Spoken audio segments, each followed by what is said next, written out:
안녕하세요. 저는 경기도 수원에 살고 있는 50대 여자입니다. 2023년에는 모두에게 행복한 일들만 있으셨으면 좋겠습니다. 여러분들은 살아가면서 이렇게 항상 인사를 나누어도 사실은 삶의 무게가 가볍지만은 않다는 것을 너무도 잘 알고 계실 거라 생각해요. 저만 해도 매년 열심히 살아보자 행복한 일들이 올 거라고 상상하며 희망차게 살아왔지만 꼭 제 뜻대로만 사라지는 게 인생은 아니더라고요. 하지만 제 예상과 다른 일들로 인해 더 행복하고 더 감사하고 더 즐겁게 되는 순간들도 꽤 많았어요. 여러분들은 어떠신가요? 제 이야기에 공감이 되실지 반감이 드실지 잘 모르겠지만 인생사가 그렇다는 생각이 들어요. 여러분들에게 인생의 터닝 포인트는 언제였나요? 저는 결혼을 전후로 삶이 180도 변하게 되었어요. 그래서 누가 물어보면 꼭 결혼이 나의 터닝 포인트라고 이야기를 하곤 해요. 시댁을 만나고 겪게 되는 일들이 정말 놀라웠거든요. 좋은 의미로 놀라웠을지 나쁜 의미로 놀라웠을지 제 이야기를 들어보시고 판단해 주시면 감사하겠습니다. 제 이야기를 들려드려 볼게요. 저는 어린 시절 어머니가 일찍 돌아가시고 아버지 밑에서 자랐어요. 그렇지만 아버지께서 그 누구보다 다정하게 사랑을 듬뿍 주셨기 때문에 저는 옆집 사는 누구처럼 가출을 하거나 아버지의 마음을 찢어지게 하는 일탈을 한 번도 하지 않고 착하게 성장했죠. 국민학교를 다니면서부터 중학교, 고등학교를 다니면서까지 주변 친구들의 머리를 만지며 예쁘게 해주는 것을 즐겨했고 친구들이 마음에 들어하며 저에게 칭찬을 해주는 게 학창시절의 제 낙이었어요. 그렇게 저는 미용일에 뛰어들었어요. 참 어리숙했고 순수했지요.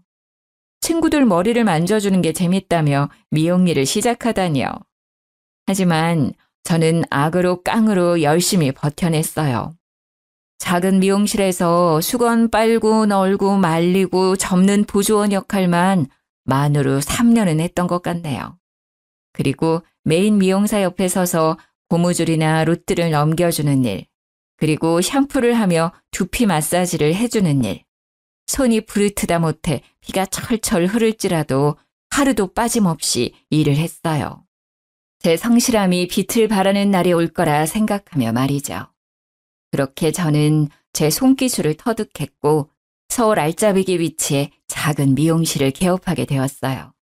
제 나이 29, 생각보다 어린 나이라고 할 수 있지만 20살부터 미용 일을 배워왔으니 근 10년 만에 제 일을 시작하게 된 것이었죠. 저에겐 큰 모험이었지만 신나는 하루하루였습니다.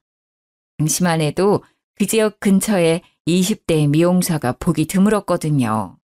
그 덕에 제가 어리지만 손도 빠르고 아주 싹싹하다는 좋은 소문이 돌았고 금세 단골 손님들이 생기기 시작했어요. 그리고 더불어 저는 미용실 손님께서 주선해 주셔서 직업군인의 남자와 연애도 할 수 있었죠. 첫눈에 서로 호감이 갔고 서로 연락처를 교환하자며 다음 만남을 기약했지만 군인이었던 남편, 서울에서 멀리 출장을 떠났고 저희는 편지로 소통을 하게 되었어요. 요즘 시대와는 다르게 당시에는 편지만이 거의 유일한 소통 창구였죠. 제 남편은 성실한 직업군인이었어요. 4년제 대학을 졸업하고 바로 취직하고 싶은데 하필이면 취직난이 있었던 해여서 바로 군입대를 지원했다고 해요. 본인과는 꽤 잘 맞았는지 말뚝을 받겠다고 마음을 먹었고요. 집에서도 일찌감치 독립을 하고 싶은 마음이 있었고 군대라는 일이 자신이 그려왔던 조건과 잘 맞았다고 하더라고요. 저희는 어려운 환경이었지만 편지로 소통을 하며 사랑을 키워갔어요. 몇 달에 한 번씩 얼굴을 보고 아쉬움을 뒤로한 채 5년여 기간의 연애를 끝마치고 마침내 결혼을 하게 되었죠. 하지만 제가 편부 가정에서 자라왔다는 사실이 제 발목을 잡았어요. 이게 얼마나 문제가 될까 싶었고 저는 한 번도 부족함을 느끼지 못했는데 시댁에서 저에 대해 반대를 꽤 심하게 하셨던 것 같더라고요. 그것도 시누이들이 문제였어요. 남편은 1남 4녀 5남매의 장손이자 막내 아들이었는데 위로 있는 4명의 시누이들의 입김이 그렇게 셌던 것이었죠. 아빠만 있는데 어떻게 그 집에 우리 막내 동생 장가 보내고 맡긴다는 거야. 누나들이 나를 챙기면 얼마나 챙겼다고 이제 와서 갑자기 그런 이야기를 왜 하는 거야? 그만해. 내가 알아서 해. 그렇게 반대를 무릅쓰고 진행을 했던 결혼이었지만 생각보다 평탄하지만은 않았어요. 시댁 일을 제외하고서라도 힘든 일이 한둘이 아니었기 때문이지요. 우선은 제가 그렇게 행복하게 일을 했던 제 미용실을 처분했어야 했습니다. 직업군인인 남편과 한 지붕 밑에서 살기 위해서는 어쩔 수 없는 처사였지요. 정말 피눈물이 났어요. 어떻게 일궈온 내 가게인데 한순간에 문을 닫게 될 거라 상상도 못해왔던 일이었어요. 직업군인 남편을 두면 내가 이렇게까지 희생을 해야 하는구나 느끼는 순간이 한두 번이 아니었습니다. 근무지를 옮겨 다니면서도 출장은 또 왜 이렇게 잦은지요. 아이를 낳게 되면서는 남편이 더 필요했는데 몇 달씩 이어지는 남편의 출장은 저를 더 외롭고 고독하게 만들더군요. 항상 밝고 유쾌했던 저인데 저에게도 이런 힘든 순간이 찾아오기도 하는구나 싶었어요. 길고 어두운 끝이 보이지 않는 터널을 지나가는 기분이었어요. 말 그대로 끝이 보이지 않았지요. 5남매 중에 막내 아들인 제 남편은 사실 그 시절에 귀하게 자라고 사랑도 많이 받았을 거라 생각했는데 말이죠. 시누이들이 남편을 그렇게 예뻐하지 않았어요. 사실 예뻐하지 않는 수준이 아니었죠. 미워하는 것에 가깝게 아주 못되게 구는 일들이 많았어요. 초반에는 그냥 자매들끼리 마음이 잘 맞아서 그렇게 똘똘 뭉치는 건가 그러려니 하려고 했어요. 그런데 그 정도가 보통 심한 게 아니었습니다. 남편도 그렇게 미워하는데 저라고 예뻐했을까요? 당연히 아니죠. 정말 시어머니도 시키지 않은 시집살이를 시누이들이 그렇게 시켰어요. 예를 들어 시누이들은 우리 가족을 무시하다시피 하는 일들을 아주 자연스럽게 했지요. 시댁 어르신 생신도 사실 뻔하게 아는데 저희 가족만 부르지 않고 자기들끼리 잔치를 벌이기도 했고요. 아이들을 결혼시킬 때에도 그렇게 어렵지도 않은 청첩장 한 장을 제대로 전해준 적이 없어요.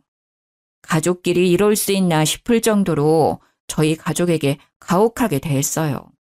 저와 제 남편은 성인이니 그렇다고 쳐도 애들한테는 그러지 말아야 한다고 생각하는데 말이죠.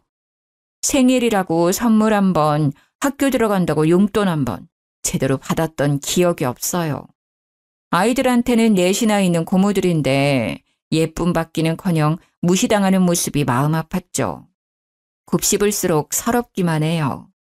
왜 이렇게까지 심하게 구는지 감이 오지도 않고 잘 모르겠더라고요.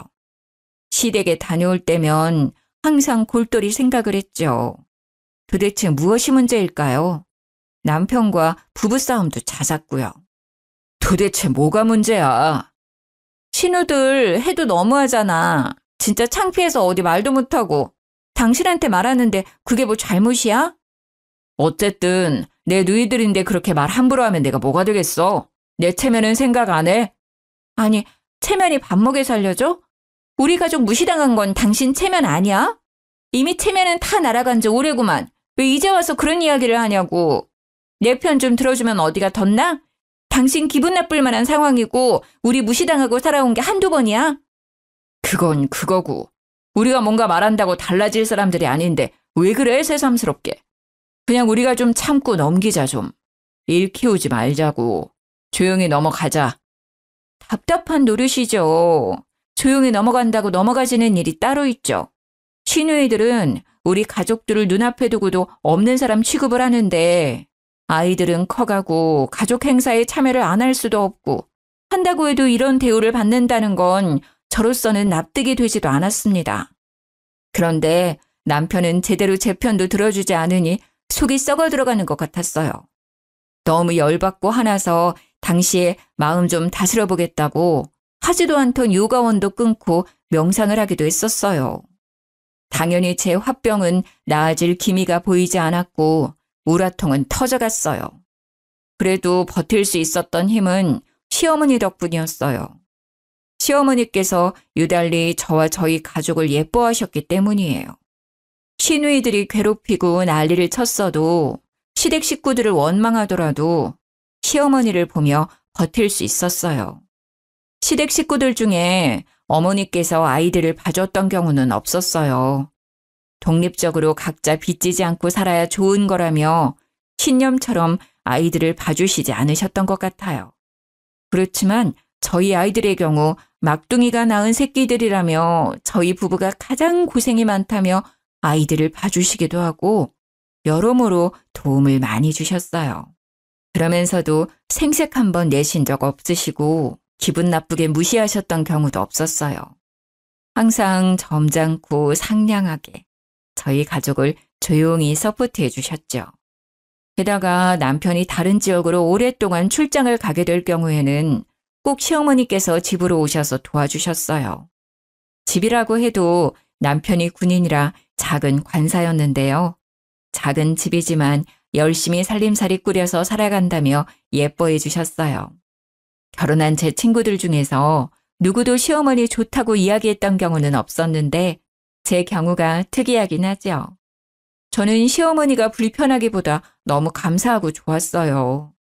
특히 저의 경우에 어머니의 부재 속에 유년 시기를 겪어와서 그런 건지 시어머니가 도와주시고 챙겨주시는 것들이 하나하나 다 좋았고 감사하더라고요.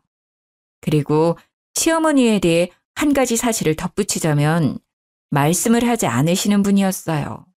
말씀을 못 하시는 분이 아니었는데 과거에 실어증에 걸리게 되어서 말씀을 안 하게 되셨다고 하더라고요. 그 정확한 사연은 제가 잘 알지 못했지만 항상 마음으로 따뜻하게 느껴지는 분이었기에 저는 시어머니를 누구보다 사랑했어요. 제 어머니라고 생각했어요. 그리고 시어머니도 저를 그렇게 예뻐해 주셨어요. 딸이 넷이나 되지만 막내 아들의 며느리로 들어온 저를 가장 예뻐해 주셨고요. 별건 아닐 수 있지만 집안일로 시부모님을 뵙게 되면 꼭 저희 아이들 용돈은 빼놓지 않고 챙겨주셨고 가족들은 별로 안 좋아하지만 제가 시어머니 표 만두를 참 좋아했는데 시어머니가 꼭 두세 달에 한 번씩 손만두를 빚어서 저희 집으로만 붙여주셨어요. 식당에 가게 되어도 꼭 저를 옆에 두시고 식사를 하셨는데 시누이들 눈에는 이런 모습들이 괜히 더 눈꼴 시리게 느껴졌던 것 같기도 해요. 그리고 시댁의 형편은 꽤 괜찮아서 금전적으로 부족하거나 쪼들리고 힘든 경우는 거의 없었는데요. 공무원 박봉이라며 저희 남편 군인 봉급 짜다고 꼭 생활비로 보태라고 시어머니께서 남편 몰래 용돈을 쥐어주시기도 하는 경우도 많았어요. 아유, 어머니, 이렇게 안 챙겨주셔도 괜찮아요. 매번 받기만 해서 어떡해요. 죄송해요. 이런 소통은 거의 손짓발짓으로 하는데 눈치가 빠른 저는 어머니의 이야기를 특히나 잘 알아차려서 좋아하셨어요. 그리고 시어머니는 제가 어머님 머리를 직접 해드리는 것을 좋아하셨어요. 염색을 하지 않으신 건강한 백발의 머리였는데 염색은 원치 않으셔서 주로 파마를 해드렸는데요. 꼬불꼬불하게 파마를 해드리는 것이 저의 역할이었어요. 파마가 잘 나오든 나오지 않든 항상 마음에 들어하시고 파마를 마치고 나서 세팅을 해드리면 꼭 머리를 연신 만지작 거리시면서 소녀처럼 거울을 자주 들여다보시곤 했어요. 고맙다는 마음은 저를 꼭 안아주는 포옹으로 표현하셨고요. 어머님, 제가 20살 때부터 계속 머리는 말아왔는데 어머님처럼 머리가 예쁘게 잘 어울리시는 분은 본 적이 없어요. 그리고 흰 백발의 머리가 어쩜 이렇게 잘 어울리실 수가 있어요? 정말 너무 고우셔요, 우리 엄마. 그런데 상상도 못했던 폭풍 같은 일이 저희 가족에게 일어나게 되었어요. 어느 날 갑자기 어떤 노년의 여자분이 저희 시댁으로 찾아왔던 것이 사건의 발단이었죠. 문 열어! 문 열라고! 여기 사람 있는 거 다 알고 찾아왔다 이 말이야! 열어서 노인네 다 죽는다. 지금 안 열면 나 진짜 쓰러진다. 사람 죽네 죽어. 죽기 전에 문 열어. 아니, 아침부터 이게 무슨 소란이냐? 어떤 놈이야, 이거? 아이고, 늙어서 모르시나? 기억을 못하는 척 하시는 건가? 나 아시잖소? 나예요. 나 꽃분이. 꽃분이 기억 못하시나? 본인을 꽃분이라고 소개하는 노인분이 시댁을 찾아왔다고 했어요. 그러고는 다짜고짜 내 아들 내놓으라고 고래고래 소리를 지르며 난리를 쳤다는 거예요. 정말 동네가 떠나가라 소리를 지르며 창피란 창피는 다 줬던 거죠. 시아버지가 상황 설명을 해주시는데 무슨 말도 안 되는 드라마인가 싶었어요. 버젓이 시어머니가 계시는 집에 들이닥쳐서 아들을 내놓아라? 집을 잘못 찾아온 게 아닐까 싶었는데 그건 제 생각이었고요. 사실 얽히고 설켜있는 사연이 있었더라고요. 본처였던 시어머니께서 아들을 낳지 못하고 딸을 넷이나 낳았는데 시댁 할머니와 할아버지의 고집이 더해진 의논 끝에 첩을 들여서 아들을 낳게 했던 상황이었더군요. 귀하게 어렵게 첩을 통해 얻은 아들 자식이 제 남편인 것이었더라고요. 서로 모르는 척 살 수 있게 하려고 돈을 꽤 많이 쥐어보냈는데 갑자기 그 돈이 떨어진 건지 노망이 난 건지 자기 아들을 되찾아오겠다며 시댁 어르신 댁에 들이닥쳤던 거였어요. 이 이야기는 시아버지를 통해 들었어요. 매사에 무관심하고 시니컬한 태도의 어르신이었는데 자신이 이 집 아들을 낳은 첩이라고 고성을 지르는 할머니가 찾아와서 아들을 내놓으라고 온 집안을 뒤집어 놓으니 무지막지하게 역정을 내시더라고요. 그러나 처음 보는 시아버지의 역정 가득한 화난 모습이었어요. 그때 그렇게 큰 돈 쥐어 보냈는데 장가보내서 귀하게 살고 있는 내 새끼를 찾기는 왜 찾아? 뭐라고? 그 쥐 코딱지만큼 돈 좀 줬다고 생색내나 본데 그걸로는 안 되지. 내가 당신 새끼 낳아줬는데 그것밖에 못 준다니. 기가 차고 어이가 없어서 찾아왔다. 돈 내놔 돈! 아니 이 여편네가 무식하게 왜 이러는 거야? 여기에 돈이라도 맡겨놨어? 그런 것도 아니면서 왜 이렇게 볼썽사납게 굴어? 미친 거야? 노망난 거야 노인네가? 미쳤다고? 그래 나 미쳤다 미쳤어. 그니까 미친 여자가 괜히 이러겠어? 뭐 때문에 미쳤는데 돈이라도 내놓으라고. 시아버지께서 아무리 역정을 내고 다그치고 소리를 질러도 제대로 마음먹고 돈 뜯어내려온 할머니를 당할 수는 없더군요. 이렇게 찾아오는 거 주거 침입죄라고 경찰 부르겠다고 강하게 나가니 그제야 끼갱하고 우선 돌아가겠다고 하더라고요. 그렇게 사건은 일단락 되는 줄로 알았어요.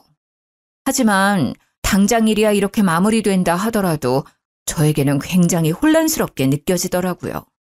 이게 무슨 일이지? 우리 남편이 첩의 자식이었다니. 평상시에는 하지도 않았던 생각들이 고민들로 뒤죽박죽 바뀌어서 제 정신을 혼미하게 만들었고요. 이 한바탕 소동으로 저희 부부는 크게 부부싸움을 했어요. 신혼 때야 서로 맞춰간다며 기싸움하고 투닥거렸지만 이번에는 차원이 달랐죠. 제가 시누이들 때문에 힘들고 마음고생했던 것들까지 한 번에 터져서 정말 큰 다툼이 되었어요. 나를 바보 취급하고 속이고 제대로 알려주는 것도 없는데 우리가 가족이야? 그렇다고 할 수 있겠어? 그게 또 무슨 소리야? 뭘 속여? 나도 모르는 사실이었어. 나라고 그런 이야기가 기쁘고 즐거웠겠어? 우리끼리 위로하고 다독여도 부족할 판에 왜 짜증이야? 당신이 모르고 있다는 게 말이나 되는 소리야? 그리고 신우들은 이 사실을 분명히 알고 있었을 거라고. 그니까 당신이나 나나 우리 자식들이나 모조리 취급해왔던 거 아니야. 투명인간 취급하고 무시하고 깔보고. 우리가 뭐가 못나고 뭘 잘못했다고 그런 대접을 받아야 하냐는 말이야. 안 그래? 이 집 구석 진짜 못 살겠어. 너무 힘들어. 저는 제 남편이 설마 이 사실을 모르고 있었을까 싶었어요. 알고는 있었는데 저에게 말하기 어려워서 속여온 게 아닐까 싶은 마음에 그게 너무 괘씸했던 것이죠. 하지만 남편은 죽어도 몰랐다고 정말 본인이 더 억울하다며 얼굴을 붉히는데 거짓말은 아닌 것 같더라고요.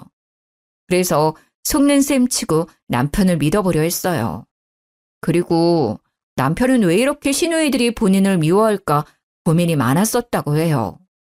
어떤 이유도 없이 그저 미움을 받아와서 그냥 그러려니 살았다고 하더라고요. 자기 아내까지 이렇게 미워할 줄은 몰랐다면서요. 어린 시절 부모님이 간식을 사와도 부스러기 쪼가리를 주거나 주지 않는 경우가 많았고, 공부를 할 때도 저녁에 불을 켜고 공부하면 유난 떤다며 욕을 그렇게 들었다고 했어요. 게다가 어린 시절부터 꼭 그렇게 시누이들끼리 쿵짝짝이 잘 맞아서 본인을 왕따시키듯이 굴고 생일이라고 롤케이크라도 사주시면 한 조각도 받아먹지 못하고 생일 노래도 제대로 들어본 적이 없다고 했어요. 불쌍하더라고요. 남편에게 이런 과거가 있었다니. 왜 이야기를 하지 않고 이제와 이야기를 하냐고 나무랐더니 자신의 과오처럼 느껴져서 일부러 피하고 살았다고 하더군요. 어린 시절의 상처, 어떻게 보면 평생의 상처로 남기도 하는데 어린아이에게는 감당하기 힘들었을 경험들이 제가 모든 상황을 다 알고 듣지는 않았지만 참 안쓰럽더라고요. 아버지께서는 친아들이라 예뻐해 주시는 것이 그렇다 쳐도 어머니는 어떻게 당신을 예뻐하실 수 있었던 거냐고 물어봤어요. 남편 자기도 모르겠다고 하더군요.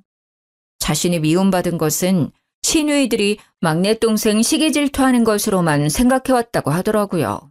그런데 하필이면 저희 부부가 시댁에 인사드리러 간 날 또 남편의 모친이 문을 쾅쾅 두드리며 돈을 요구하러 온 거예요. 문 안 열어! 내가 오늘은 꼭 돈 받고 갈 거야! 이런 더러운 인간들 돈도 안 주고 돈 내놔 돈! 동네 사람들 이 집구석이 아주 콩가루 집구석이에요. 동네 사람들 이거 다 하셔야 하는데 이 집 막내 아들이 사실은 내 새끼예요. 돈 내놓으라는데 귀한 아들 데려다 놨더니 돈도 안 주고 노인네들이 아주 노망났어요. 이 집 노인네들. 당혹스럽고 무서운 마음에 졸아서 아이들만 껴안고 있었네요. 시어머니를 바라보며 어떻게 하죠? 어떡하죠? 한숨 섞인 걱정만 이야기했어요. 제 모습을 보던 시어머니의 눈빛이 갑자기 바뀌었어요. 그러고는 현관문을 열고 노인분을 마주했죠. 실어증이 있으셨던 어머님이 무척이나 근엄하고 또랑또랑한 목소리로 호통을 치셨어요. 당신 새끼가 도대체 여기 어디 있다는 거예요? 그때 다 버린 자식 아니었어요? 같이 키우자고 손 내밀었을 때는 거들떠도 보지 않고 그렇게도 매정하게 떠나더니만 이제 와서 돈 떨어졌다고 자기 새끼 찾는 부모가 어디 자기 새끼 낳은 부모라고 할 수 있겠어요? 알고 보니 시어머니께서도 시어머니의 어머니, 즉 시할머니와 의논을 하고 합의하에 아들을 낳기 위해 첩을 들이셨던 상황이었는데 그 첩이라는 사람이 알고 보니 완전 망나니 같은 사람이었고 따로 집을 내어줄 테니 아들을 키우라고도 부탁을 했었는데 자기는 남정네들 없이는 못 산다며 아들만 키우고는 살 수 없다고 발목 잡히기 싫다며 돈을 받고 떠났던 상황이었어요. 저희 시어머니라고 아주 신나고 달갑게만 이 상황을 받아들이신 건 아니었죠. 아들이 없어서 받게 되는 끝이 나지 않는 구박과 시댁살이에 지쳐서 첩을 들이자는 것에 찬성을 했던 것이었죠. 그런 시어머니가 참 가엾게 느껴졌어요. 첩이라는 노년의 여자분과 실랑이를 했어요. 어떻게 말씀을 하셨어요? 어머니, 정말 너무 대단하세요. 전 무서워서 벌벌 떨기만 했잖아요. 너희들, 혹시 어떻게라도 별까 해서 그랬던 거지. 얘야, 나는 아직도 말을 하는 것이 서툴고 어렵구나. 어머니는 지금도 말이 잘 안 나오고 얼어붙고 설명하고 말을 하는 게 머리가 쭈뼛 서는 일이라고 하셨어요. 하지만 그 노인이 자식들을 해코지라도 할 수 있겠다는 생각에 강하게 말씀하셨다고 하더라고요. 사실 시어머니도 정말 무섭고 떨리는 상황이었을 텐데 실어증을 기적적으로 극복하시면서까지 저희를 보호해 주셨다는 게 정말 감동이었어요. 이후로 그 노인분은 찾아오지 않으셨어요. 아마 시아버지께서 따로 불러서 해결을 보신 것 같더라고요. 돈을 그렇게 많이 요구를 했다고 하더군요. 예전에는 조용히 뒤에서 돈을 받아갔던 상황이었는데 해도 너무하다 싶어서 아버님께서 그만하라고 말씀을 드렸다가 이 사달이 난 거였고요. 아들을 자기 자식처럼 생각을 했더라면 아들한테 미안해서라도 저렇게 행동은 못할 것 같은데 말이죠. 아들 자식을 볼 면목이 없지 않을까 했는데 정말 노인분은 돈만 챙겨서 조용히 사라지셨더라고요. 경제적인 어려움을 겪고 있는데 빠르게 나아질 것 같지 않은 모습에 조금 정말 불우이웃을 돕는다는 마음으로 도와드렸다고 전해 들었네요. 참, 저희 시부모님도 천사죠. 저라면 소송이라도 걸고 크게 혼내줄 것 같은데. 어쩌면 내 아들의 친모라는 타이틀이 마음에 걸려서 그렇게 모질게 굴지도 못했던 것 같아요. 하지만 중요한 건 제 남편 마음이 말이 아니었다는 점이었죠. 자신이 알고 보니 어머니의 아들이 아니라는 사실에 충격을 먹었어요. 그렇지만 남편을 위로해 준 사람은 다름 아닌 시모였어요. 실어증이 있으신 지 오래였지만 아들 내외를 위해 용기를 내어 말씀을 하셨고 그 이후로 꾸준한 연습 끝에 짧게 말씀이 가능해지셨어요. 그러고는 저희 아들 내외를 이전보다 더 챙겨주셨어요. 제 남편이 안쓰럽게 느껴졌던 것이겠죠. 내 아들이다. 네가 어떻게 생각하든 너는 내 아들이니 스스로 귀하게 생각해야 해. 이렇게 제 남편을 위로하는 말씀들을 참 많이도 해주셨어요. 남편은 오히려 묵묵하게 눈물을 훔치는 경우가 많았어요. 그렇게 예뻐해 주시고 위로까지 전해주시는 어머니가 세상에 어디 계실까요? 남편은 복도 많죠.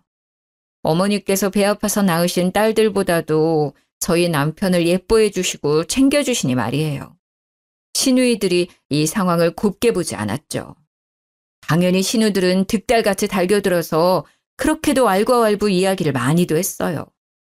시누이들은 자기들이 비밀을 보장해서 그래도 그동안은 이 사실을 모르고 살지 않았냐며 우리 덕분에 좋았던 시절이 있었다고 이제 그 시절은 다 가서 어떻게 하겠냐고 비꼬는 이야기들만 계속했어요. 첩자식이 꾸린 가정인데 잘 지내봤자 얼마나 잘 지내겠냐며 모욕적인 언사는 기본이었어요. 시누이들이 어떻게 한 명도 빠짐없이 그렇게 못되게 굴 수 있을까요? 우리 사실 다 알고 있었는데 조용히 눈 감아온 거야. 알지? 그러니까 우리 덕에 좋은 시절 지냈던 거지. 그 사실을 미리 알았어 봐라. 결혼이라도 제대로 할 수 있었겠냐? 아주 양가 집안에서 난리 쑥대밭이었겠지. 안 그래? 그니까 말이야. 고마운 줄 알아야지. 아이고, 우리가 비밀을 지켜줬던 좋은 시절은 다 갔네. 어쩌냐? 이제 더 힘들어지겠네. 우리 집안 자식도 아니고 첩의 자식인데 일곱째.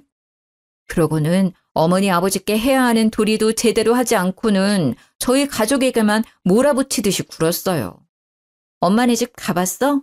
세탁기 하나 새로 해드려야 하지 않겠어? 추석 선물 그게 뭐야? 우리는 그렇다 쳐도 우리 엄마 아들식이나 되고 뭐 하나 제대로 된 거 사드린 적 있나? 생각 좀 해라. 너무하지 않냐? 엄마 아빠한테 맨날 받기만 하는 것도 부끄러운 줄 알아야지. 저는 그저 시누이들 앞에서는 주눅 들고 작아질 수밖에 없었어요. 어머님께서 저희 가족을 아무리 예뻐하신다고 해도 제 남편의 출신이 달라지는 것도 아니고 저희가 그게 흠이라고 생각하지 않고 시부모님도 괜찮다고 해도 시누이들이 그렇게 저희를 못 잡아먹어서 안달이니까 말이죠. 그 후로 몇 년간 어머니의 위로와 시누이의 구박 아래 저희는 온갖 스트레스에 시달리며 살아갔어요. 하지만 저희 식구들의 근간을 흔들 만한 큰일이 벌어졌습니다. 아버님께서 쓰러지신 거예요. 첩이라고 하는 노인분께서 나타나시고 아버님께서는 급성 고혈압으로 몇 번을 응급실을 다녀오시곤 했어요. 혈압이 너무 높은데 연세도 있으시다 보니 항상 조심해야 한다는 의사의 조언을 새기며 살아오셨죠. 하지만 흘러가는 세월에 나빠지는 건강, 어찌할 수 없었나 봐요. 아버님께서 병상에 누워 계시는 상황이 발생하자 다들 피하기 바빴어요. 그렇게 엄마 아빠 하면서 애교를 떨어대던 시누이들은 시치미를 떼고 갑자기 각자 자기 일들이 더 바빠졌다고 핑계를 댔죠. 아, 내가 갑자기 일이 늘었네. 일을 어쩌나? 집이랑 일하는 데까지 거리가 좀 먼데. 아이고, 일을 어째? 나는 저번에 났던 교통사고 후유증 때문에 아직 물리치료를 받아야 해서. 미안해서 어째? 아버지는 누가 간호하나? 간병인 말고도 가족들이 왔다 갔다 하긴 해야 할 텐데. 그래서 저와 제 남편이 돌아가며 아버님 병간호를 시작했습니다. 당연히 시아버지 병수발을 도와주시는 전문 병간호인도 계셨지만 말이죠. 가족이 곁에서 말을 걸어주고 깨끗이 씻겨주고 먹여주고 입혀주는 정성은 환자를 호전시키는데 큰 도움이 될 거라 생각하는 저와 제 남편이 발을 벗고 나서서 책임지고 아버님을 모셨죠. 어머님께서도 항상 저희 곁에 함께 해주셨지요. 따지고 보면 아버님 곁을 떠나지 않으셨던 것이겠지만요. 어머님은 아버님이 언젠가는 이러실 거라 예상해왔다고 덤덤히 아버님의 기저귀를 갈아드리곤 했어요. 우리 아저씨도 내가 아프면 내 똥기저귀도 갈아주고 먹여주고 입혀주고 다 했을 거야. 그래서 나도 이렇게 할 수 있는 거지. 내가 먼저 아팠으면 우리 남편이 나를 내가 남편 챙기듯 챙겼을 거야. 너희들 너무 애쓰지 마. 내가 챙기는 게 맞단다. 어머니 당신께서도 몸이 건강하지 않으셨지만 아버님 병간호에는 누구보다 열심히셨어요. 집에도 가지 않으시고 병원에서 꼭 잠을 같이 주무셨죠. 그렇다 보니 어머님의 몸이 많이 노쇠해지게 되셨어요. 저와 남편은 그런 어머님께 집에 가시라고 부탁을 드리고 저희 가족이 더 맡아서 병간호를 하기로 했어요. 걱정 붙들어 매시라고 저희가 더 정성껏 간호를 했어요. 그렇지만 연세도 있으시고 합병증도 있으셨다 보니 병세가 쉽게 나아지지 않으셨어요. 그렇게 꼬박 2년을 병상에 누워 계시던 아버님께서 결국 이 세상을 등지고 말았습니다. 정말 눈물이 쏟아졌던 날이었어요. 저희가 정성을 다할수록 아버님께서는 분명 이 병마를 이기실 거라 희망을 가지고 간호를 했는데 말이죠. 마음이 아팠습니다. 혼자 남겨지게 되신 어머님도 너무 안타깝고 안쓰러웠고요. 하지만 문제는 여기서 끝이 아니었습니다. 아버님의 재산 문제, 그게 정말 제 마음이 찢어지게 아팠어요. 시누이들이 저희 가족에게 한 푼도 줄 수 없다며 그렇게 구박을 하고 윽박지르듯이 욕을 하는 것이었어요. 마음 다해 병간호를 한 상황까지 매도하며 아버지 재산이 탐나서 그런 거라고 하더군요. 너희 가족들 이럴 줄 알고 병간호하겠다고 나선 거지? 다 알고 이랬던 거구나. 아주 고단수야 고단수. 우리 아빠 돈 어떻게든 해먹으려고 아주 죽자 사자 그렇게 지극정성이었구만. 아무리 그래도 그렇지 재산이 탐난다고 내 시간과 에너지를 써가면서 거동이 어려우신 노인을 꼬박 2년간 병간호를 할 수 있을까요? 그리고 저는 미용일, 남편은 군대 일을 하면서 말이죠. 그리고 저희도 아이를 키우고 육아도 집안일도 없었던 게 아닌데 말이에요. 저는 그냥 이 돈 더러워서 안 받고 말지 싶었는데 남편은 그게 아니었나 봐요.